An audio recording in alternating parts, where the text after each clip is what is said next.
नमस्कार मित्रांनो, मी तुमच्या सगळ्यांची लाडकी गाडा मालकीन आणि बैलगाडा प्रेमी सोनू। पुणे जिल्ह्यातील शिरूर तालुक्यातील शिक्रापूर नगरीचे माझे मित्र आणि फायनल सम्राट पैलवान रुद्राजदादा आशिष खेडकर यांच्या पक्षाबाईबद्दल थोडीशी माहिती सांगते, तर चला मग। 3 वर्षांपूर्वी शेती कामामध्ये अवताला झोपलेला एक घोडा आशिष दादांच्या पाहण्यात आला। गावराम बैल म्हणून त्यांनी अवघ्या 31,000 रुपयाला विकत आणला। ज्या दिवशी आणला त्या दिवसापासून पक्षाने कुठे पाठ टेकवली नाही। आपल्या कर्तृत्वातून उत्तर देऊन केली हिंद केसरी नावाची सै।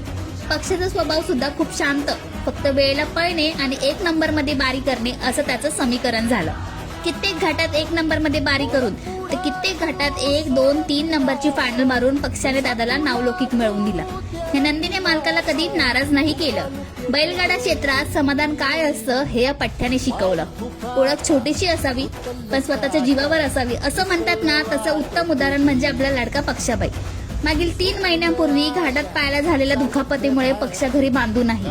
आपल्या बैलाची 2 शिंग आणि 4 खुरं हेच आपले पंढरपूर समजल्या जाणाऱ्या सर्व गाडा मालकांचा आशीर्वाद या नंदीच्या पाठीशी आहे। लवकरच पक्षाबाई नीट होऊन पुन्हा एकदा त्याच जोशात घाटात दिसेल।